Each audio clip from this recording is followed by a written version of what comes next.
This is the hood I took down to bare metal with the 36 grit on a DA.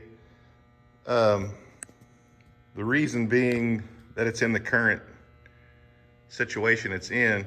I had the sandblaster blast all of the structured parts of the hood that he could without getting out here into the middle, and we didn't want to risk warping the hood, but it also had multiple layers of primer on it from the past owner. I hadn't, how should I say that? It's been a while since he did that, and it had developed some light surface rust there because it had just been sitting in bare metal. So what we've done is we took a spray bottle, it looks like this, and a 3 parts water to 1 part vinegar solution. Sprayed it down and hit it with steel wool. We'll let this sit for about an hour and a half and rinse it, and hopefully that will take care of any of the surface rust that develops. It was almost to the point that you couldn't notice it, but I sure didn't want to paint over it because as sure as I did, you know, it would bubble up in a matter of no time. So that's what we're doing here, and we'll rinse it here. We'll let that sit about an hour and a half, then rinse it and get it in the epoxy primer.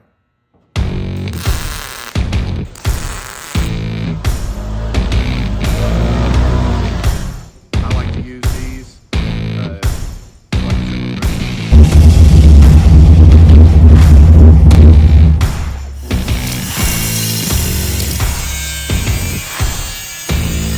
Here we are about an hour and a half later, and you can kind of see how that vinegar water has etched, and it really kind of shows up and tells the tale of where rust was hiding. I couldn't really see any. There were spots that I could see some, but I certainly didn't see that, and that was what I was afraid of, actually, was that was just kind of lurking there. So got that taken care of. Now the next step is just to rinse that down good, dry it, and go ahead with the epoxy primer. So I just grabbed a fresh steel wool pad, a clean one, start rinsing this down.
Block work on this guy.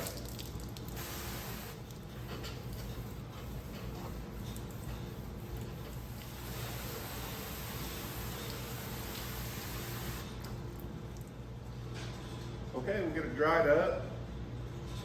I may hit this with a heat gun just to get the moisture out of it. I'd like to go ahead and get this done today. I don't want to let it sit overnight, so may do that just to make sure it's good and dry.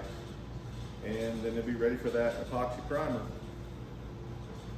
We're good. Okay, we can clean and dry. Just wipe it down with the wax remover. Let's go ahead and put the epoxy primer on.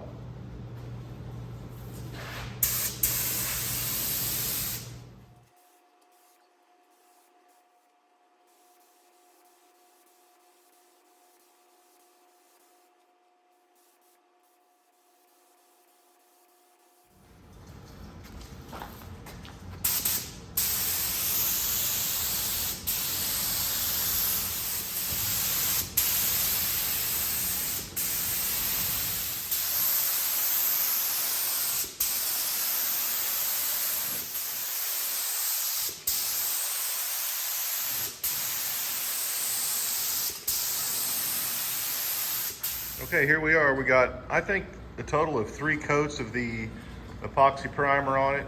And you can see, got some work to do. Got some dings there, ding there. There's some dents back there. It's kind of been through it. Big one up here. We can fix all that. We've got it all locked down now, so we can get started working on those without worrying about the rest of it continuing to rust. So that's that. With the epoxy dry, went ahead, it's time to start getting these dents out. This one's a little larger than some of the other ones. Some of them, just a little bit of filler will probably do it. This one's a little bit deeper. Take the stud gun, hit it and this one, and see if we can pull those out just a little bit. Usually it's not too big of a deal. So that's where we're at this morning. Let's get started. This is the harborfreight stud gun. I haven't had it all that long. I have an older one that I lost some pieces to. I lost the tip to it, couldn't find it. It was like $120 for the kit with the studs and with the puller.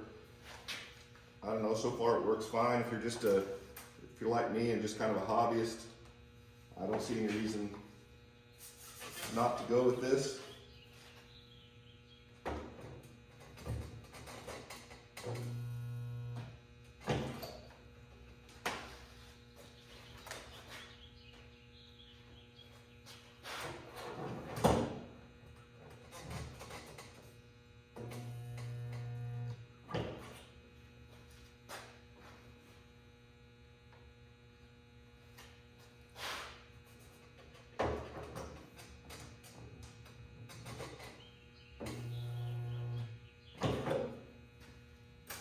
There's no way to access this dent from behind the way the hood is constructed. So really this is probably the only way to go at this. If I did have a complaint, I guess it'd probably be the weight and the puller itself are fine.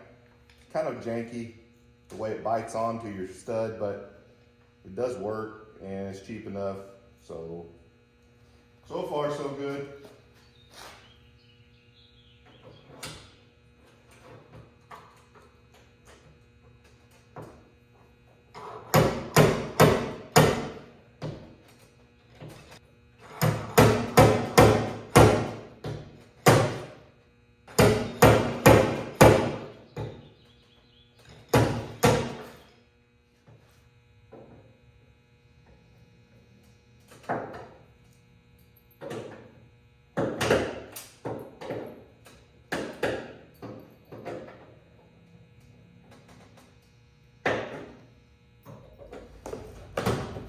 Something here I want to try. I've read some good things about the Cubitron fiber roll lock discs.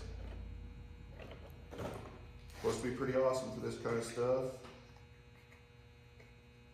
This backer pad's shot. I have another one in the cabinet, but I don't have time for that right now. May have to change it. We'll see how it does, just as it is.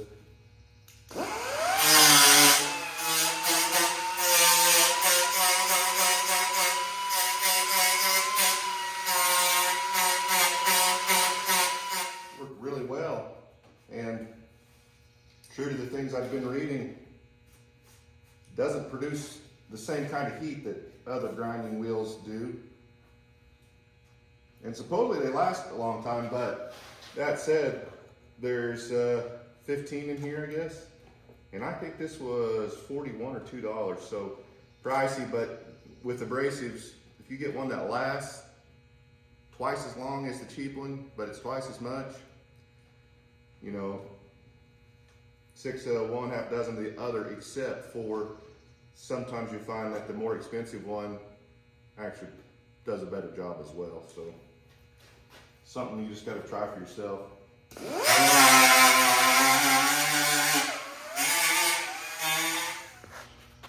So we started around the outside of the dent.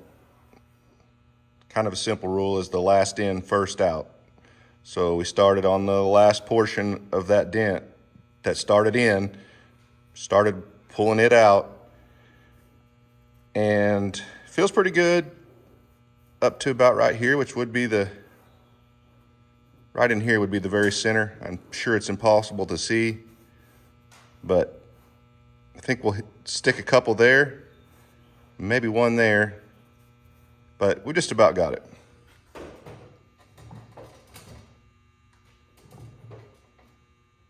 think I'm gonna leave this alone. Give this a quick pull, and I think we'll have it.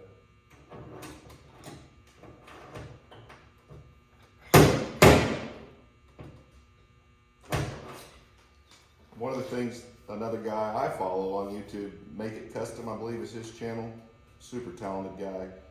And he pointed out, when you're using a stud welder, you're actually getting a couple of different benefits. You're getting the pulling ability, but by introducing that heat, you're actually shrinking that too, just a little bit. So, you know, it comes back, hopefully it stays nice and tight for you. This did, and it really, I think we've got that one whipped. Time to move on. Give this one a quick pop. So back to the Harbor Freight stud gun. I also had misplaced the puller that I've had for 20 years. Couldn't find it and needed a puller. Well, the cheapest one I could find was like 75 bucks. Eastwood offers one.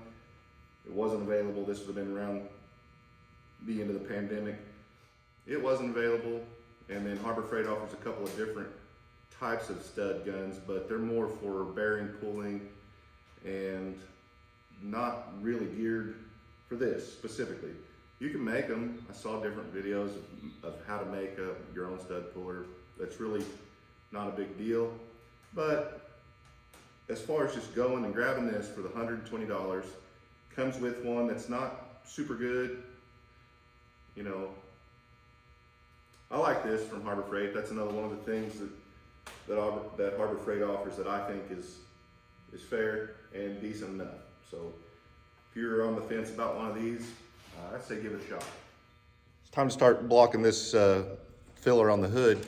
And today I'm gonna try something that I had kind of put off just because of the price, the little sprayable guide coat. I think it was $18 for this can, and I thought that was ridiculous. But I've used the flat black paint. I've used black primer, gray primer, depending on what color my substrate was. And I just hate how it always plugs up your paper so bad. Maybe it's something I'm doing wrong. I don't know, but we'll give this a shot, see if it's worth it. We'll see.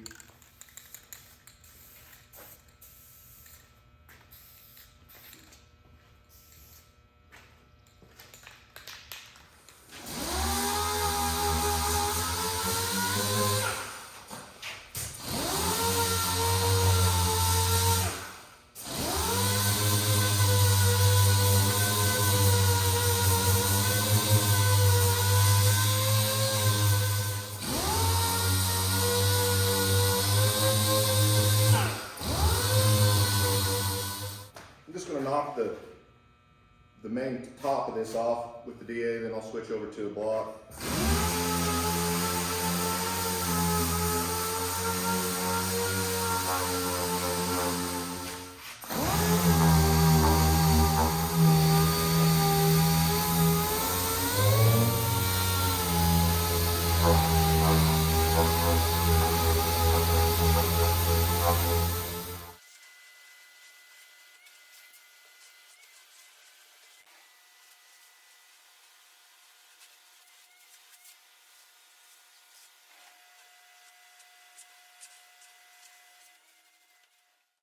Sure you can't see it, but right here, I guess maybe because of this or something, there's a pooch, bulge.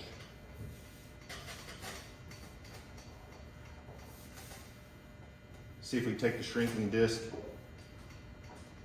just for fun. See if that shrinking disc will pull that down. If not, I guess we'll have to hammer on it, but see what that disc will do first.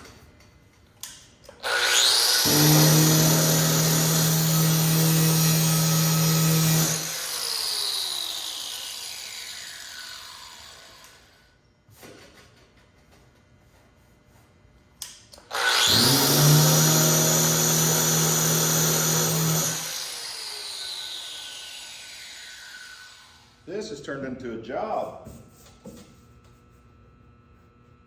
Looked like there was just a little bit of work to do, but once you start laying the block across stuff, it really starts, you know, telling the truth, of course. What I thought was just a low area over here is actually stretching all the way to right here. Hopefully one more coat will get it. It's not deep, it's just not flat. We've got these over here basically ready. We used the shrinking disc on this one here, and it did make a difference, but ultimately I did have to take the hammer and get rid of that swell. When I did that, it made another one right here, the oil can effect, and I used the shrinking disc here and was able to get the oil can out of it. Now we just got to come on around and finish that area up. We're still gaining. It is a lot of work.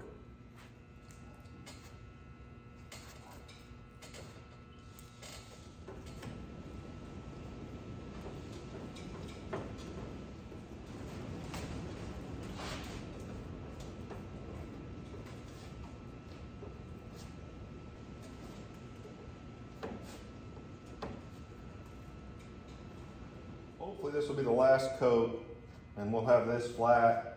This is good and this is good. This dent has, as it turned out, there was a lot of deformity there. We got to reshape that just a little bit to make it match the other side. Again, it's one of those deals where looking at it in the beginning, it didn't really look too bad. And it wasn't too bad. It's just when you start into these things, you don't always realize how far you're going to have to go. It's always a little bit bigger than what you had thought. So we're getting there. I will say after using this for a round or two, it works really well. It goes on, it's immediately dry, so you can get the project, you know, keep it moving. Whereas when you use the flat paint, you gotta wait, or you can take some of that dust and, you know, rub across it. Hopefully it dries out a little bit.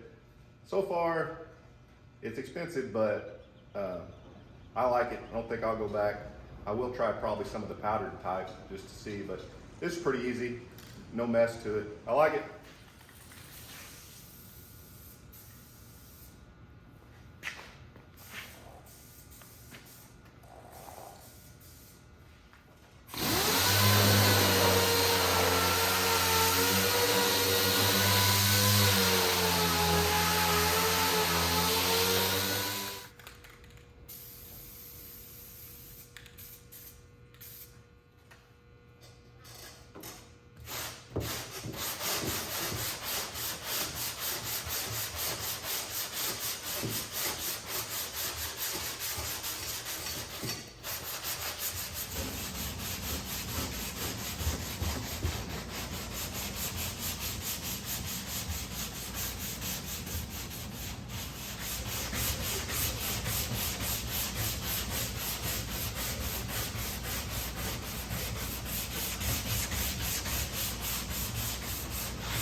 Some of you may be wondering, why the hell does this guy vacuum every 15 seconds? Well, I don't really vacuum every 15 seconds, but if you'll take the time every, half hour if you're out here sanding and vacuum that up instead of grabbing the blow gun and blow it and it goes all over everything in your shop.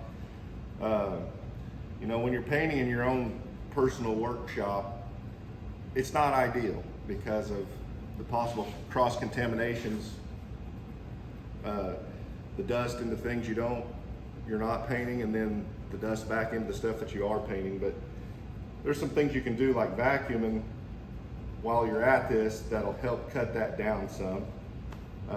For me, it's just, I've done it both ways where you blow the shit all over your shop, and then, you know, it's just easier to clean it up here. It's contained, goes in a bag, throw it away later.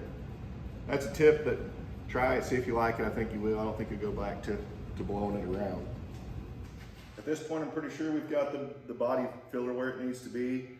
And since this is set more than about, you know, the 3-day window on the epoxy primer as far as recoating without scuffing again, it's been 5. So I'm gonna go ahead and buzz all this back down with 180, put it back in epoxy primer, then we'll be ready for our 2K high build primer.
Okay, we got our second coat of epoxy on.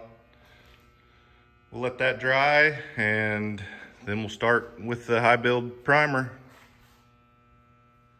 So this is the next day, but our epoxy primer is dry and I went over it with some 400 grit, got some nibs out of it.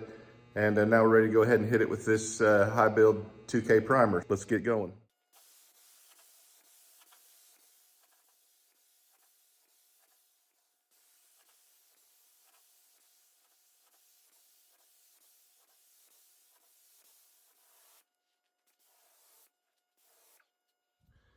That wraps the hood up for the time being. It's got a total of 3 coats of the 2K primer on it. We'll move that over to the side and let it sit, probably a couple of weeks on that, and move on to finishing the roof and of the cab and get it in the 2K primer. And then it'll be time to start blocking all this back down and seal it and hopefully get it in paint. So subscribe if you want to follow along. Thanks for watching.